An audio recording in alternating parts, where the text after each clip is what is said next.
नमस्कार दोस्तों, स्वागत है आपका हमारे YouTube चैनल कॉमरेड स्टोरीज में। आज मैं आपको सुनाने जा रहा हूँ एक मोरल कहानी, चतुर खरगोश और शेर। तो चलिए सुनते हैं इस पंचतंत्र की कहानी को। किसी घने वन में एक बहुत बड़ा शेर रहता था। वह रोज शिकार पर निकलता और एक ही नहीं, दो नहीं, कई कई जानवरों का काम तमाम कर देता था।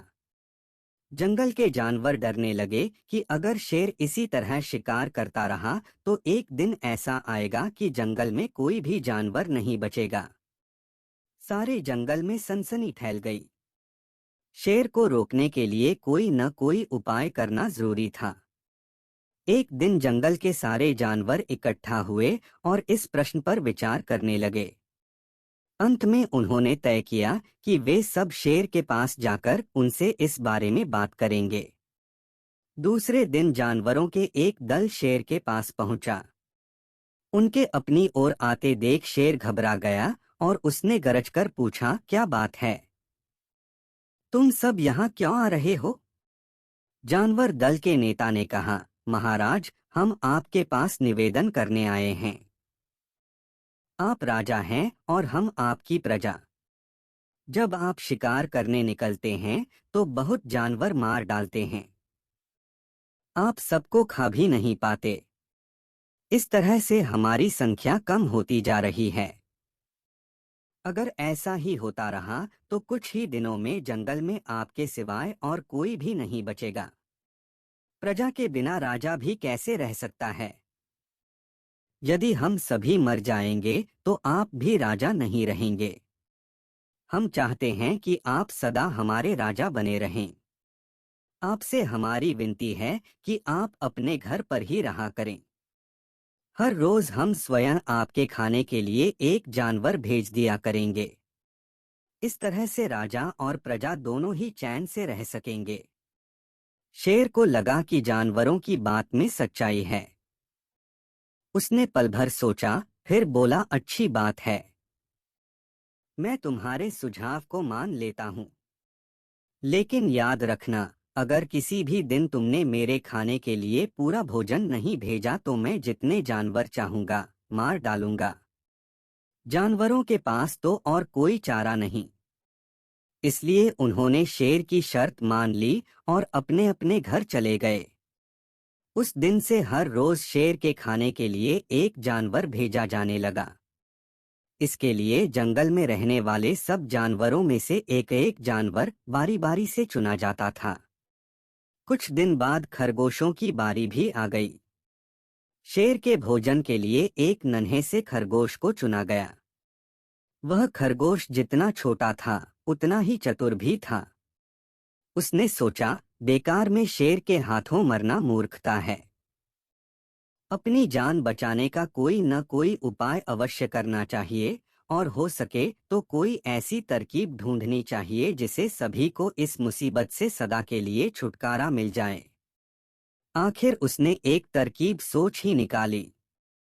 खरगोश धीरे धीरे आराम से शेर के घर की ओर चल पड़ा। जब वह शेर के पास पहुंचा तो बहुत देर हो चुकी थी। भूख के मारे शेर का बुरा हाल हो रहा था। जब उसने सिर्फ एक छोटे से खरगोश को अपनी ओर आते देखा तो गुस्से से बौखला उठा और गरजकर बोला, किसने तुम्हें भेजा है? एक तो पिद्दी जैसे हो, दूसरे इतनी देर से आ रहे हो। जिन बेवकूफों ने तुम्हें भेजा है मैं उन सबको ठीक करूंगा। एक एक का काम तमाम न किया तो मेरा नाम भी शेर नहीं। नन्हे खरगोश ने आदर से जमीन तक झुककर, महाराज, अगर आप कृपा करके मेरी बात सुन ले तो मुझे या और जानवरों को दोष नहीं देंगे। वे तो जानते थे कि एक छोटा सा खरगोश आपके भोजन के लिए पूरा नहीं पड़ेगा, इसलिए उन्होंने 6 खरगोश भेजे थे। लेकिन रास्ते में हमें एक और शेर मिल गया। उसने 5 खरगोशों को मारकर खा लिया। यह सुनते ही शेर दहाड़कर बोला, क्या कहा? दूसरा शेर? कौन है वह? तुमने उसे कहाँ देखा? महाराज, वह तो बहुत ही बड़ा शेर है, खरगोश ने कहा। वह जमीन के अंदर बनी एक बड़ी गुफा में से निकला था। वह तो मुझे ही मारने जा रहा था। पर मैंने उससे कहा, सरकार, आपको पता नहीं कि आपने क्या अंधेर कर दिया है। हम सब अपने महाराज के भोजन के लिए जा रहे थे, लेकिन आपने उनका सारा खाना खा लिया है। हमारे महाराज ऐसी बातें सहन नहीं करेंगे। वे जरूर ही यहाँ आकर आपको मार डालेंगे। इस पर उसने पूछा, कौन है तुम्हारा राजा? मैंने जवाब दिया, हमारा राजा जंगल का सबसे बड़ा शेर है। महाराज मेरे ऐसा कहते ही वह गुस्से से लाल पीला होकर बोला, बेवकूफ, इस जंगल का राजा सिर्फ मैं हूँ। यहाँ सब जानवर मेरी प्रजा हैं। मैं उनके साथ जैसा चाहूँ वैसा कर सकता हूँ। जिस मूर्ख को तुम अपना राजा कहते हो, उस चोर को मेरे सामने हाजिर करो। मैं उसे बताऊंगा कि असली राजा कौन है। महाराज इतना कहकर उस शेर ने आपको लिवाने के लिए मुझे यहाँ भेज दिया। खरगोश की बात सुनकर शेर को बड़ा गुस्सा आया और वह बार बार गरजने लगा। उसकी भयानक गरज से सारा जंगल दहलने लगा।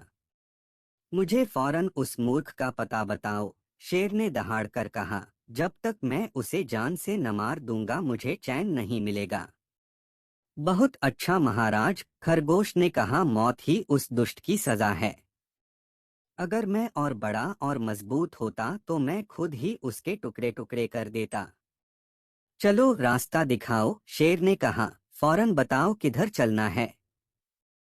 इधर आइए महाराज, इधर। खरगोश रास्ता दिखाते हुआ शेर को एक कुएं के पास ले गया और बोला, महाराज, वह दुष्ट शेर जमीन के नीचे किले में रहता है।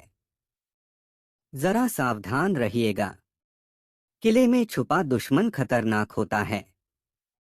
मैं उससे निपट लूंगा, शेर ने कहा। तुम यह बताओ कि वह है कहाँ? पहले जब मैंने उसे देखा था तब तो वह यहीं बाहर खड़ा था। लगता है आपको आता देखकर वह किले में घुस गया। आइए मैं आपको दिखाता हूँ।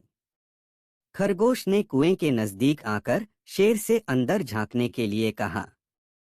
शेर ने कुएं के अंदर झांका तो उसे कुएं के पानी में अपनी परछाई दिखाई दी। परछाई को देखकर शेर जोर से दहाड़ा। कुएं के अंदर से आती हुई अपने ही दहाड़ने की गूंज सुनकर उसने समझा कि दूसरा शेर भी दहाड़ रहा है। दुश्मन को तुरंत मार डालने के इरादे से वह फौरन कुएं में कूद पड़ा। कूदते ही पहले तो वह कुएं की दीवार से टकराया, फिर धड़ाम से पानी में गिरा और डूबकर मर गया। इस तरह चतुराई से शेर से छुट्टी पाकर नन्हा खरगोश घर लौटा। उसने जंगल के जानवरों को शेर के मारे जाने की कहानी सुनाई। दुश्मन के मारे जाने की खबर से सारे जंगल में खुशी फैल गई। जंगल के सभी जानवर खरगोश की जय जयकार करने लगे। सीख, घोर संकट की परिस्थितियों में भी हमें सूझबूझ और चतुराई से काम लेना चाहिए और आखिरी दम तक प्रयास करना चाहिए।